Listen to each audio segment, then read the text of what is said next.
Christmas is probably gonna wreck your inner peace. I know that sounds harsh, but here's the thing. You've spent months working on yourself, routine, setting boundaries, and finally feeling like you've got your emotional life together.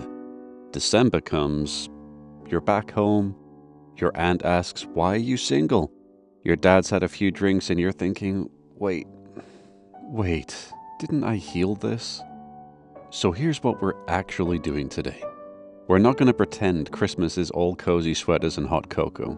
We'll talk about why the holidays feel so heavy, what's really happening underneath, and an easy way to stay steady. Let's go. There are 3 big reasons. First, loneliness. Loneliness hits different during the holidays. Everyone's posting their perfect family photos, right? Golden retrievers wearing reindeer antlers, multi-generational cookie baking. Meanwhile, you're either alone or you're with everyone and still feel totally isolated. That second one messes with your head because you think, I'm literally at a family dinner. Why do I feel like I'm on another planet? Here's why. You're around people who don't actually see you. They see the version of you they decided you were when you were 12. They're not interested in who you've become. So yeah, you can be in a crowded room and feel invisible. That's not you being dramatic. That's what happens when people refuse to see you for you. Second, toxic family dynamics go into overdrive. If you've got a narcissistic parent or relative, Christmas is their Super Bowl.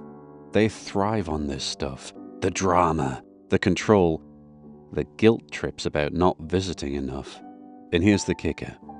Everyone else just wants to keep the peace, which really means you're supposed to absorb all the dysfunction so nobody else feels uncomfortable. You set a boundary? You're ruining Christmas. You call out bad behavior? You're too sensitive. It's exhausting.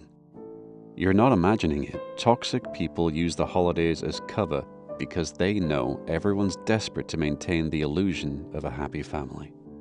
Third, alcohol-fueled conflict. Let's be honest, a lot of families can only tolerate each other with a drink in hand.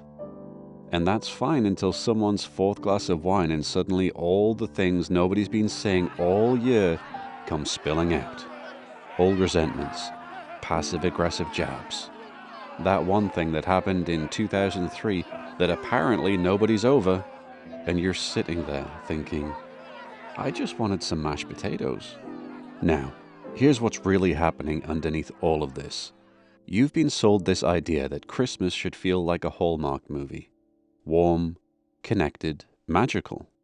And when it doesn't, when it feels messy and awkward and kind of painful, you think something's wrong with you. That's toxic positivity. We're expected to be grateful and joyful, even when everything feels more like Kevin McAllister. You know, Home Alone, where the family forgets him and he's just trying to survive. Yeah, that energy. Let's start with the first part. Everything is temporary. That awkward dinner? Temporary. That passive-aggressive comment from your mother? Temporary. That moment your uncle starts talking politics and you consider faking a medical emergency? Also temporary. When you're in it, your brain forgets. It catastrophizes. This is unbearable. I can't do this. This will last forever. But it won't. It's 2 hours, maybe 3 if dessert shows up late. You've survived worse. When you remind yourself that discomfort has an end point, you stop feeling trapped. You stop bracing for a lifetime of misery and start realizing you are just passing through a mildly chaotic room for a short amount of time. Now the second part. Your expectations are lying to you. You're holding a movie in your mind about what the holidays should look like. Everyone laughing, warm lighting, someone playing piano, a dog peacefully sleeping by the fire. Then reality shows up. Your dad's scrolling his phone, your sister's ranting about her job, and nobody cares about the decorations you spent hours putting up. The problem isn't your family. The problem is the fantasy. Even the families that look perfect online aren't. They're just better at hiding their mess. You're comparing your real, flawed human family to a commercial. So what's the shift? Stop expecting magic. Start expecting humans.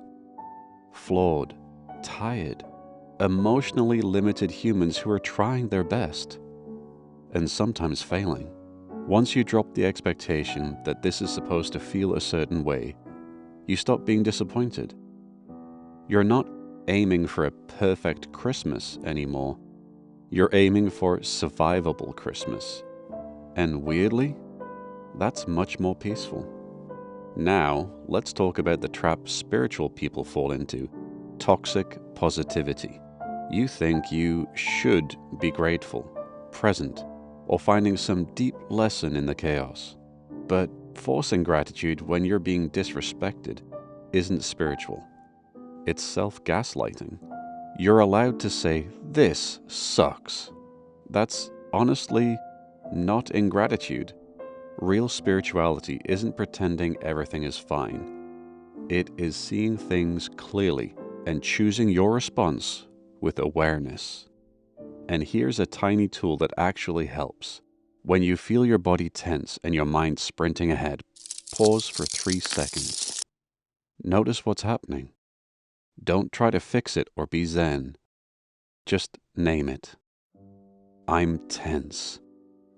I'm annoyed. I want to leave. That 3-second pause gives you a sliver of choice. You stop reacting on autopilot. You get to steer. And sometimes the most spiritual thing you can do is excuse yourself to the bathroom and watch a funny video for 5 minutes. I'm serious. That's not weakness. That is strategy. Okay, so let's get tactical. You need a game plan before you walk into that house. Set a time limit. Decide how long you're staying before you go. Stick to it. It saves you from getting guilt-tripped into staying any longer. Have an exit plan. Drive yourself or have a backup ride. Feeling trapped makes everything worse. Find your safe person. Someone who gets you. If there isn't one, check in with yourself. Prep your lines. I'm not talking about that today. Let's change the subject. Simple, calm, enough. And stop trying to fix your family. You're not healing old wounds over one holiday dinner. Protect your peace. Be kind where you can, and leave when you need to. Christmas might be messy. It might be uncomfortable. You might feel lonely even when you're surrounded by people. And that's okay. You're not failing because you don't love every second of this. You're just human. Protect your peace. Be kind where you can, and leave when you need to. Merry Christmas. Now, you cannot skip this next video. If you've ever asked, why does being spiritual hurt so much? That one answers it. Click it. You'll thank yourself.